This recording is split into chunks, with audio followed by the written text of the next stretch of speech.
Hello বন্ধুরা, শাশুড়ি বৌমা রান্নাঘরে তোমার দিকে অনেক অনেক স্বাগত। দেখো আমি আজকে ডিমের একটা রেসিপি করব।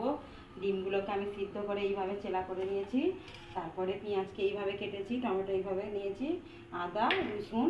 এবার আলু দিয়ে আমি এটা কাই কাই করে করব। কিভাবে কি করছি তোমরা দেখো। প্রথমে কড়াটা আমি গরম করে নিয়েছি, ওতে আমি তেল দিয়ে দেবো।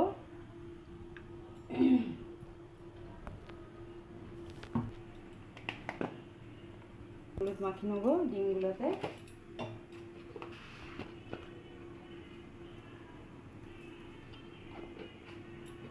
তেলটা আমার তেতে গেছে, এবার আমি ডিমগুলো একটা একটা করে ওতে ছেড়ে দেবো।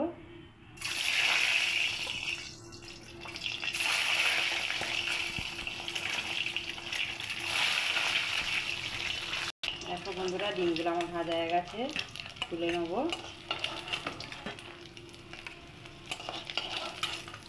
এই ডিমটা আমি আলু দিয়ে বানাবো, এটাকে শুধুও বানানো যায়।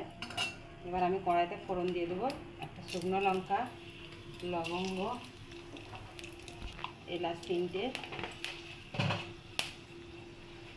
তেজপাতা, ফোড়নটা দিয়ে এবার আমি পেঁয়াজগুলো তুলে দেবো।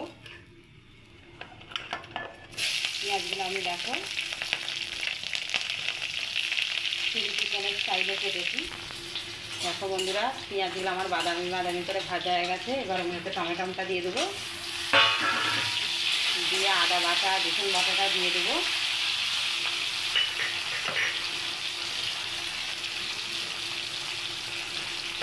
আমাদের আজকে রাত পর্যন্ত আদা রসুন খেতে আছে, কাল থেকে আর আদা রসুন পেঁয়াজ খেতে নেই। আমাদের এখানে গান বসে যাচ্ছে, ওই জন্য আজকে ডিমের তরকারিটা করে রেখে দিচ্ছি, কাল থেকে নিরামিষ হবে। এটা আমি একটু ঢেলে নেবো। ওই কড়াইতে আমি আলুগুলো তুলে দেবো, আলুগুলো ভেজে নেবো। ডুমড়ো ডুমড়ো করে আলুগুলো কেটেছি।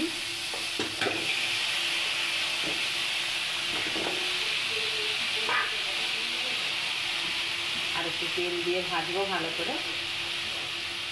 তোমাকে নুন দিয়ে দেবো, একটু হলুদ করে দেবো, দিয়ে আলুটা ভালো করে ভেজে নেবো।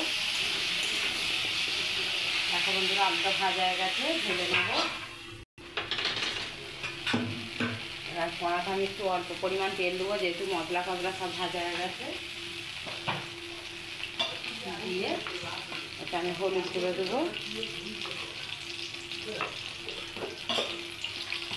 লঙ্কা গুঁড়ো দেবো,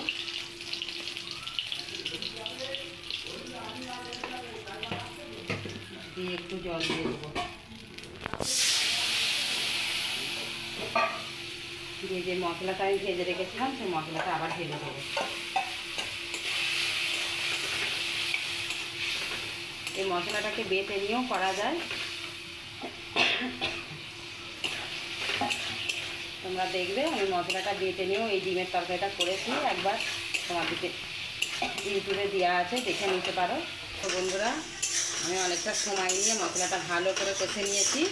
এবার আমি এটা আলুগুলো দিয়ে দেবো, ভাজা আলুটা দিয়ে আরও একটু কষে নেবো আলুর সাথে মশলাটা।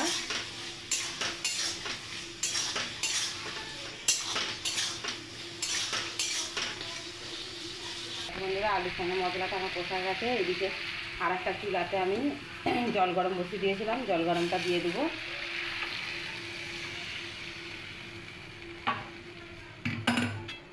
দিয়ে আলুটা সিদ্ধ হওয়া পর্যন্ত আমি চাপা দিয়ে দেবো। আলুটা সিদ্ধ হয়ে গেলে ডিমটা দেবো।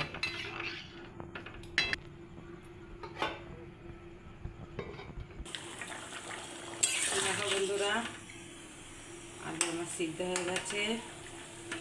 এবার ডিমগুলো দিয়ে দেবো,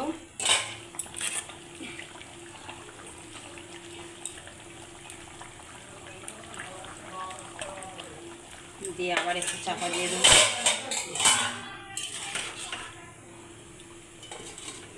দিয়ে আর একটু শুকনো হয়ে গেলে কাইটা নামিয়ে নেবো। দেখি মাছের ঝোলটা